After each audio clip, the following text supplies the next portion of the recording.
Hello दोस्तों, नमस्कार। कैसे हैं आप सब? उम्मीद है कि आप सब काफ़ी अच्छे होंगे और आप सबकी तैयारी भी काफ़ी बेहतरीन तरीके से चल रही होगी। दोस्तों, जैसा कि आप सभी जानते हैं, इस समय हम लोग यूपी पीसीएस मेंस से संबंधित जियोग्राफी की क्लास को देख रहे हैं। अभी तक हम लोगों ने पवन और हिम सरिताओं से पहले जो टॉपिक है उन सबको कवर कर लिया है। बेसिकली आज हम लोग पवन एवं हिम सरिताओं के बारे में बातचीत करेंगे।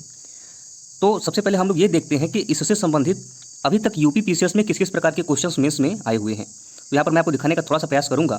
यहाँ पर आप देख पा रहे होंगे कि एक क्वेश्चन अभी पूछा गया है जो कि यूपी पीसीएस मेंस 2018 में पूछा गया था कि वायु राशि क्या है, इसकी प्रमुख वायु राशि क्या है, इसकी प्रमुख विशेषताओं का उल्लेख कीजिए। ये यूपी पीसीएस मेंस 2018 में एक प्रश्न पूछा गया है।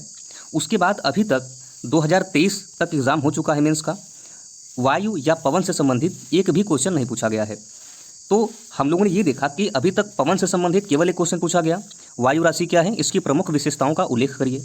उसके बाद जो अगला टॉपिक हम लोग देख रहे थे, अर्थात जो हमने अगला टॉपिक यहाँ पर लिखा हुआ था क्या, कि हिम सरिताएं। तो हिम सरिताओं से भी केवल अभी तक पीसीएस ने एक क्वेश्चन पूछा है।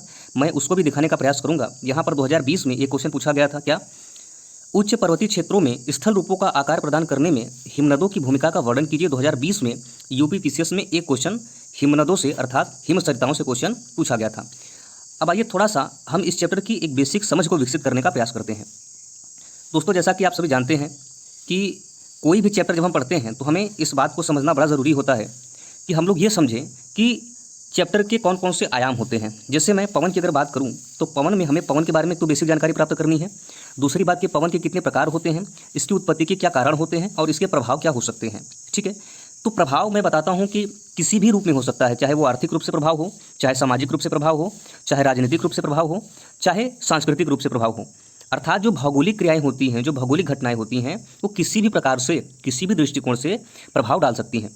तो आइए सबसे पहले हम लोग यह देखने का प्रयास करते हैं कि पवन किसे कहते हैं। मानकर चलता हूं कि आप मेंस लिख रहे हो और यह भी मैं मानकर चलता हूं कि वह बच्चा मुझे देख रहा है जो पहली बार यूपी पीसीएस मेंस या फिर यूपी पीसीएस की एग्जाम देने जा रहा है।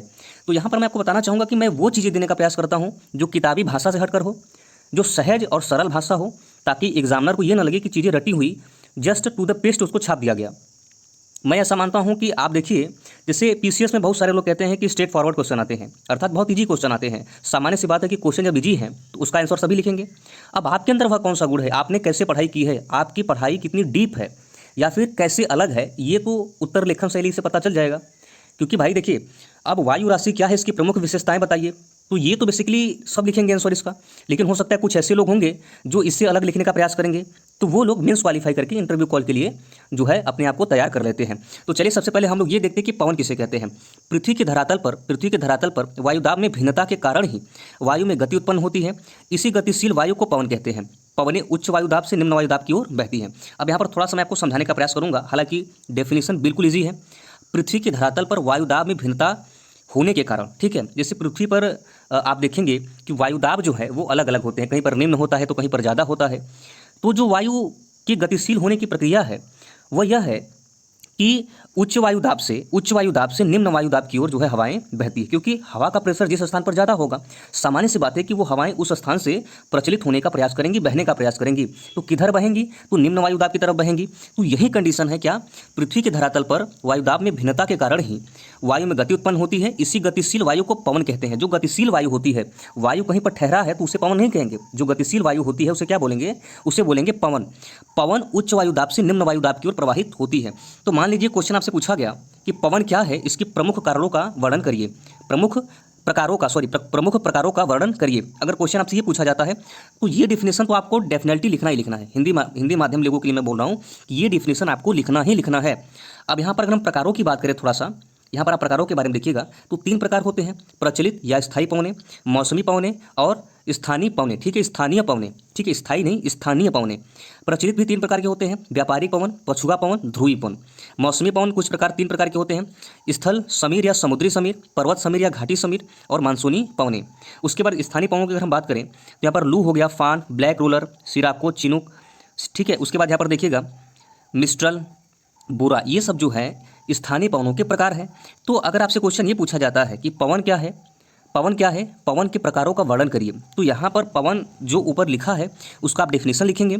उसके बाद आप ऐसा चार्ट बनाएंगे और आप जैसा क्वेश्चन का डिमांड रहेगा, मान लीजिए 125 शब्दों में क्वेश्चन पूछा गया है, तो फिर शॉर्ट तरीके में मान लीजिए इसको पूरा एक्सप्लेन कर देना है आपको, जैसे तब भाग भाग में आपको एक्सप्लेन करना होगा। थोड़ा सा इसको एक्सप्लेन कर दीजिए कंप्लीटली, एक एक को नहीं, फिर थोड़ा सा इसको एक्सप्लेन कर दीजिए और थोड़ा सा इसको आपको एक्सप्लेन कर देना है। इससे क्या होगा कि शब्द की जो सीमा है उसमें आप गहरी बात। अब आइए पवनों की उत्पत्ति के बारे में हम लोग देखते हैं। तो सबसे पहले हम लोग देखते हैं कि प्रचलित पवन कहते किसे हैं। ठीक है, देखिए प्रचलित पवन कहते किसे हैं। तो वर्ष भर निश्चित दिशा में प्रवाहित होने वाली पवनों को प्रचलित या स्थायी पवन कहते हैं। अच्छा, ये स्थायी पवन इसलिए है क्योंकि स्थायी रूप से ये हमेशा बहती रहती है। तो प्रचलित पवन किसे कहते हैं? वर्ष भर निश्चित दिशा में प्रवाहित होने वाले पवनों को प्रचलित या स्थायी पवन कहा जाता है। बेसिकली ये 3 प्रकार के होते हैं, व्यापारिक पवने, पछुआ पवने और ध्रुवीय पवने। अब यहाँ पर थोड़ा सा उत्पत्ति को हम लोग देख लेते हैं कि इसकी उत्पत्ति के क्या कारण है। व्यापारिक पवनों या व्यापारिक पवनें उपोष्ण उच्च वायुदाब कटिबंधों से भूमध्य रेखीय निम्न वायुदाब कटिबंधों की ओर चलती है। उत्तरी गोलार्ध में इसकी दिशा उत्तर पूर्व से दक्षिण पश्चिम तथा दक्षिणी गोलार्ध में इसकी दिशा पूर्व से उत्तर पश्चिम होती है। ठीक है, तो ये बेसिकली इसकी दिशा के बारे में बताया जा रहा है, इसलिए इन्हें पूर्वा पवने भी कहा जाता है। तो यहाँ पर बेसिकली पवन के डायरेक्शन को बताया गया। ठीक है, जैसे मैं यहाँ पर दिखाना चाहूँगा कि ये तो यहाँ पर इसकी क्षेत्र को बताया गया, फिर इसके डायरेक्शन को बताते हुए ये क्लियर किया गया कि जो व्यापारिक पवनें होती हैं वो किस प्रकार से बहती हैं। ठीक है, इसकी दिशा क्या होती है, इस प्रकार आप इसको एक्सप्लेन कर सकते हैं। उसके बाद यहाँ पर देखिएगा, पछुआ पवनें उपोष्ण उच्च वायुदाब कटिबंध से उपध्रुवीय निम्न वायुदाब कटिबंधों की ओर चलती हैं। ये तो बेसिकली सभी को पता है। पृथ्वी के घूर्णन गति के कारण उत्तरी गोलार्ध में इनकी दिशा दक्षिण पश्चिम से उत्तर पूर्व की ओर तथा दक्षिणी गोलार्ध में उत्तर पश्चिम से दक्षिण पूर्व की ओर बहती है। ये थोड़ा सा आपको कन्फ्यूजन टाइप का लग सकता है, बट मैं कहता हूँ कि इसको आप थोड़ा सा माइंड में रखेंगे, ये थोड़ा सा याद करने वाली चीज़ें हैं। तो हालांकि व्हाट्सअप से जो हमसे जुड़े होंगे उनको ये सारा का सारा PDF दे दिया जाएगा, वो लोग अपना तैयार कर लेंगे। उसके बाद यहाँ पर देखिएगा, अगला है कि ध्रुवीय पवनें ध्रुवीय उच्च वायुदाब वाले क्षेत्रों से उपध्रुवीय निम्न वायुदाब वाले क्षेत्रों की ओर प्रवाहित होते हैं। उत्तरी गोलार्ध में उत्तर पूर्व की दिशा में चलती हैं और दक्षिणी गोलार्ध में इनकी दिशा दक्षिण पूर्व की तरफ होती है। तो ये इसके कुछ उत्पत्ति होने के कारण हैं, इसके कुछ डायरेक्शन है, इसको हम लोगों ने देखने का प्रयास किया। अब हम लोग सामयिक पवनें या फिर मौसमी पवनों के बारे में बातचीत करते हैं। यहाँ पर देखिएगा, जिन पवनों की दिशा मौसम या समय के अनुसार परिवर्तित हो जाती है उन्हें सामयिक पवनें या जो है मौसमी पवनें कहा जाता है। ये 3 प्रकार की होती हैं, मानसूनी पवनें, स्थल समीर या समुद्री समीर, पर्वत समीर या घाटी समीर। तो याद रखना, मानसूनी पवनें, स्थल समीर या समुद्री समीर या फिर पर्वत समीर या घाटी समीर, ये जो है 3 प्रकार की होती हैं दोस्तों। तो यहाँ पर हम लोगों ने सामयिक पवनों के बारे में देखा, अर्थात मौसमी पवनों के बारे में देख लिया है। अब हम लोग स्थानीय पवनों के बारे में बातचीत करते हैं। यहाँ पर देखिएगा, ये पवनें तापमान तथा वायुदाब के स्थानीय अंतर से संचालित होती हैं। इन पवनों का प्रभाव क्षेत्र सीमित होता है। ये स्थानीय पवनें 2 प्रकार की होती हैं, गर्म तथा ठंडी। गर्म पवनों में लू, फान, चिनूक, सिराको, ब्लैक रोलर, हरमट, नार्वेस्टर इत्यादि शामिल होते हैं। अब यहाँ पर आप ये देखिएगा कि ये गर्म और ठंडी हवाओं के बारे में बेसिकली इसका नाम बताया जा रहा है। तो आप देख सकते हैं, ठंडी में मिस्टल, बोरा, जोरान, ठीक है, उसके बाद बिलजाई, बुरान इत्यादि शामिल होते हैं। तो ये जो है बेसिकली ठंडी पवनों के बारे में और गर्म पवनों के बारे में बताया गया है।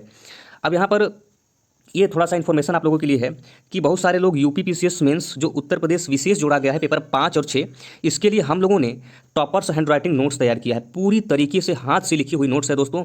बहुत सारे लोगों ने लिया है, उन लोगों ने लिया है जो 3-3, 4-4 बार मेंस लिख रहे हैं। जो लोग इंटरव्यू तक जा रहे हैं और सिलेक्शन नहीं हो रहा है, उन लोगों ने तारीफ़ की, इसको देखा और देखने के बाद परीक्षण किया, परीक्षण करने के बाद बताया कि वास्तव में अभी तक चाहे वो फिजिक्स वाला हो, चाहे वो राकेश शाश्वत जी की बुक हो।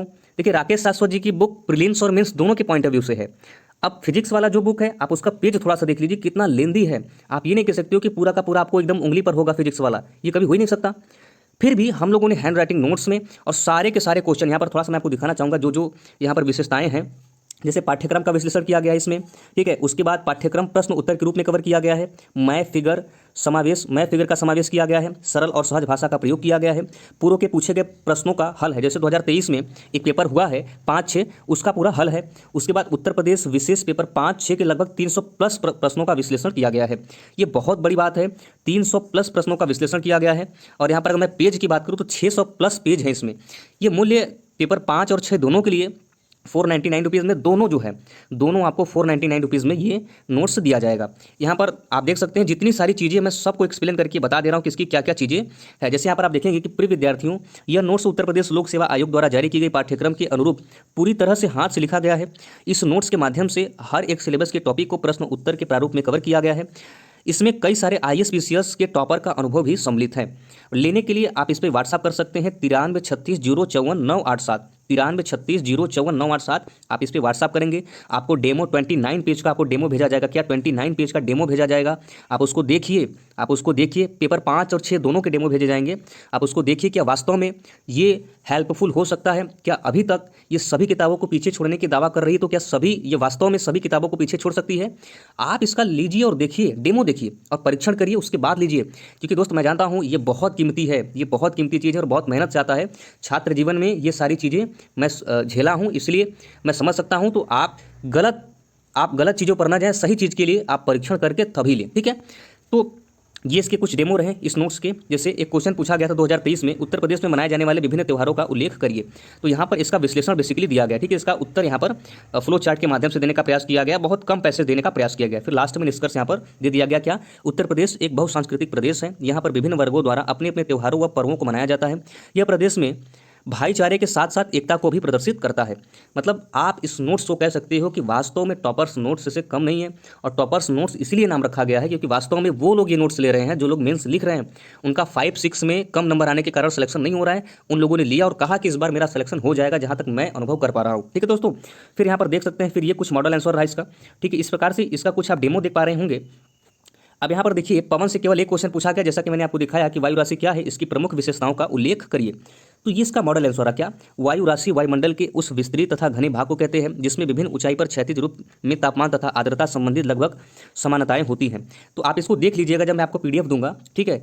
और उसी व्हाट्सएप पे जो यहाँ पर लिख दे रहा हूँ मैं, 9336054987, ठीक है।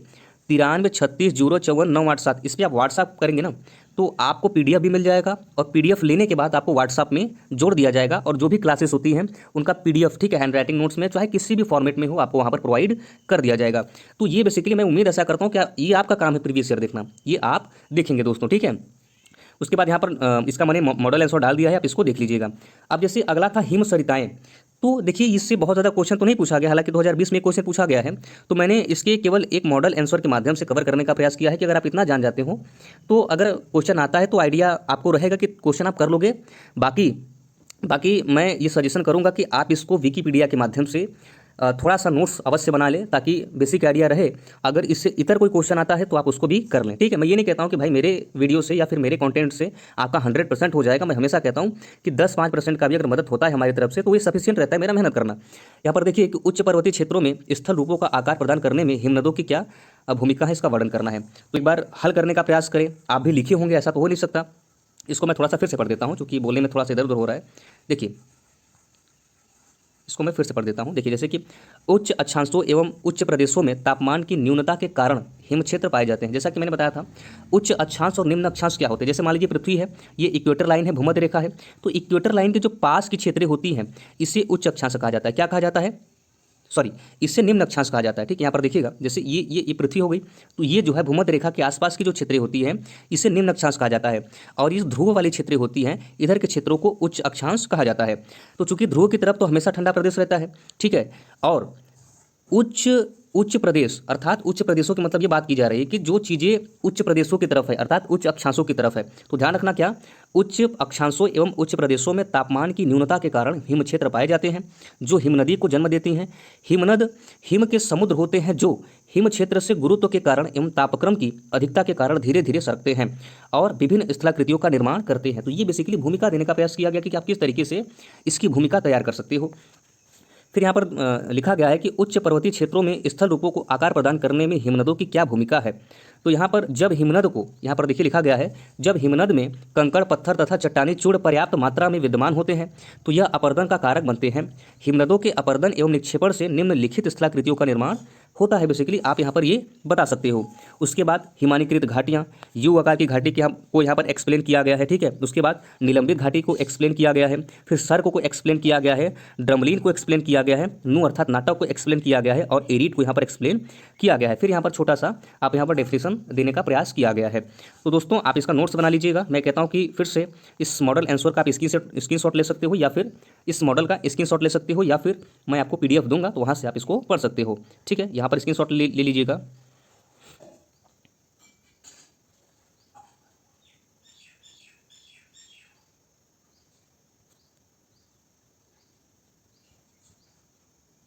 ठीक है। तो दोस्तों मैं आशा करता हूँ कि आप सभी को समझ में आया होगा, और मैं प्रयास अब कर रहा हूँ कि वीडियो जो है रोज़ आए, और जियोग्राफी की मेंस के टॉपिक को जल्द से जल्द खत्म करके इससे संबंधित मेंस राइटिंग को, इससे संबंधित आंसर राइटिंग को स्टार्ट किया जाए दोस्तों। ठीक है, तो यहाँ पर जो मैंने बताया इसको आप ध्यान में रखना। अगर आप नोट्स लेना चाहते हो तो यहाँ पर आप कॉन्टैक्ट कर सकते हो। ठीक है, बाकी थैंक यू सो मच। जय हिंद, जय भारत।